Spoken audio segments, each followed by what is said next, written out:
အားလုံးပဲမင်္ဂလာပါကျွန်တော်ဒီနေ့ပို့ချပေးမယ့် Excel သင်ခန်းစာတော့ကောင်း S formula နဲ့ AM formula တွဲသုံးနည်းလို့အကြောင်းဖြစ်ပါတယ်ဟုတ်ပြီကျွန်တော်ဒီမှာ data လေးတချို့ရေးထားတယ်စေပါစင်သူတို့တက်ဆိုင်တဲ့တာဝန်ကျတဲ့နေရာလေးပေါ့နော်ပြီးတော့အသက်တွေဒါတွေကိုကျွန်တော်ရေးထားတယ်အဲ့တော့ကျွန်တော်ဒီမှာစေကန်းလေးရှိတယ်ရန်ကုန်လည်းဖြစ်ရမယ်ပြီးတော့အသက်20ကျော်သူလည်းဖြစ်ရမယ်အဲ့လိုတွေကိုကျွန်တော်တို့က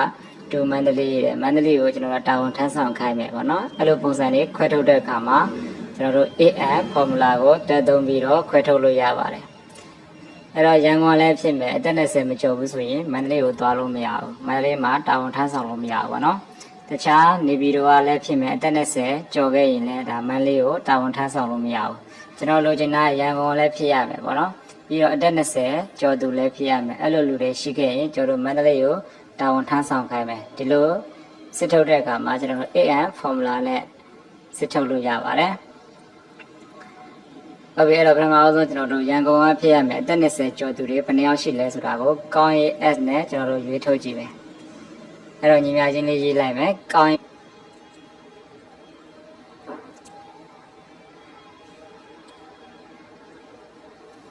ဟုတ်ပြီဒေါင်းရဲလေးသွားလိုက်မယ်ကောင်း S ပါတဲ့အထိပေါ့နော်တက်ကီးလေးနေလိုက်မယ် criteria တွေမှာပေါ့နော်အဲ့တော့ကျွန်တော်တို့ရန်ကုန်လည်းဖြစ်ရမယ်ဆိုရန်ကုန် play ပေါ့ဒီ play တွေကိုကျွန်တော်တို့အကုန်လုံးကို select ဆွဲရမယ်အဲ့ထဲမှာကျွန်တော်တို့က criteria 1မှာရန်ကုန်ကိုရွှေ့ပေးရမယ်ပြီးရင် criteria တွေ2မှာကျွန်တော်အသက်တွေကို select ပေးရမယ်ဟုတ်ပြီ comma လေးတွေပိတ်ပေးတော့မယ် criteria 2မှာကျွန်တော်တို့ကဘာလဲဆိုရင်ကြီးမယ်20ပေါ့နော်ဟုတ်ပြီအဲ့မှာတပတ်ကုန်လေးခံပြီးတော့ကျွန်တော်က greater than 20ပေါ့20ပြီးရင်တပတ်ကုန်လေးပြန်ပိတ်မယ်ပြီးရင် green လေးပိတ်ဒီတိုင်းလေးပေါ့နော် formula လေးဒါဆိုရင်ရန်ကုန်ကလည်းဖြစ်ရမယ်20ကျော်တဲ့တူတွေဥယျာဉ်ဘယ်နှယောက်ရှိလဲပေါ့ကျွန်တော်ဒီဇာတ်ထဲမှာအဲ့တော့အနာလေးခေါက်လိုက်မယ်4ခုပဲရှိရနော်4ခုရှိတယ်ဟုတ်ပြီအဲ့4ခုကဘယ်သူတွေလဲဆိုတာကိုကျွန်တော်တို့ရှာမယ်အဲ့4ခုကိုကျွန်တော်ကမန္တလေးကိုရွှေ့ခိုင်းမယ်ပေါ့အဲ့တော့ဒီဘက်မှာကျွန်တော် M formula နဲ့အရင်ရေးလိုက်မယ်တက်ကီလေးတုံးမယ် logical 1မှာကျွန်တော်တို့ကရန်ကုန်ပေါ့နော်ဒီရန်ကုန်ကညီလာဘာနဲ့ညီပါလဲပေါ့ရန်ကုန်ပဲညီခိုင်းမယ်အဲ့တော့စာသားတွေရေးတဲ့အခါမှာတပည့်ကုန်လေးခံရေးမယ်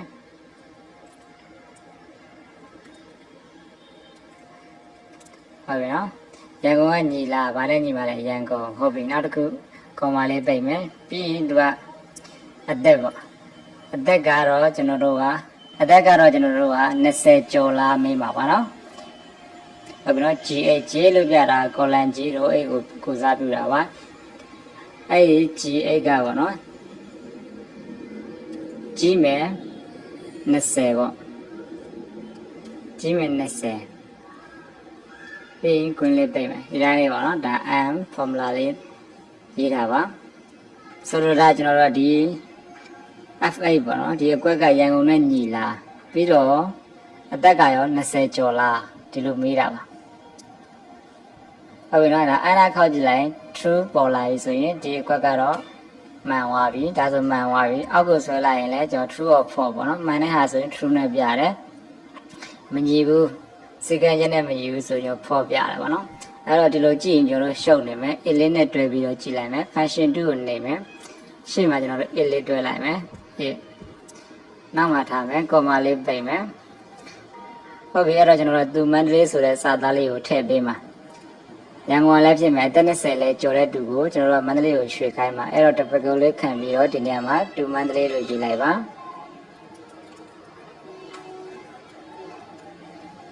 ဒါလေးပေါ့နော်ပြီးရင်ကျွန်တော်တို့ value for မှာကြောဘာပြအောင်မလဲပေါ့နော်ဘာပြခြင်းတပကုနှစ်ခုခံရေးပြီးတော့ green လေးပိတ်အနာခောက်လိုက်မယ်ဟုတ်ပြီဒီအောင်ကတော့ရန်ကုန်လည်းဖြစ်သွားတယ်အသက်20လဲကျော်သွားတဲ့အတွက်ကြောင့်မန္တလေးကိုတေချာပေါက်ရွှေ့ရမယ်အဲ့တော့အောက်ကဟာတွေကိုတပည့်ကလေးနဲ့ချပြီးကြည့်လိုက်မယ်ဟောကောင်းရင်နဲ့တွေ့တာ4ယောက်ဒီမှာလည်းတော့4ယောက်ရှိတယ်ဒီမှာစိုးလည်းရွှေ့ရမယ်ပေါ့နော်24အဲဒီမှာမင်းထုံးသူလည်းရွှေ့ရပါတော့ဒီမှာအဝင်းခိုင်ပေါ့သူလည်းရန်ကုန်က20နှစ်ကျော်သွားတယ် အဲ့တော့သူတို့ကျတော့ချစ်တော့ရန်ကုန်ကတော့ဖြစ်တယ်သို့ပေမဲ့အသက်20မကျော်တဲ့အတွက်ပေါ့နော်20ပဲရှိသေးတယ်ကျွန်တော်တို့ကဒီမှာ greater than 20လို့ရေးထားတဲ့အတွက်ကြောင့်မို့20ပဲရှိရောသူမရွှေ့ရဘူးပေါ့နော်တကယ်လို့ဒီမှာညီမချင်းမှာထည့်မယ်ဆိုရင်သူလည်းရွှေ့ရမယ်နော်โอเคအဲဒီမှာဒီမွန်ကျတော့ရန်ကုန်ကဖြစ်တယ်သို့ပေမဲ့16နှစ်ကျတော့မန္တလေးကိုသူပြောင်းမရွှေ့ရအောင်နော်โอเคဒါကတော့ကျွန်တော်တို့ A ရဲ့ N ရဲ့တွဲသုံးနည်းကိုအဓိကပြောချင်တာပါ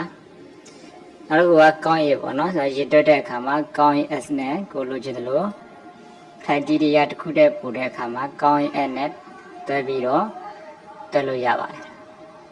နောက်တစ်ခု AN နဲ့ကျွန်တော်လိုချင်တာက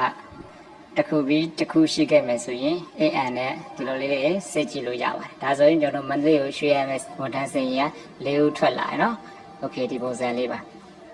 โอเคအားလုံးဆင်ပြေပါစေ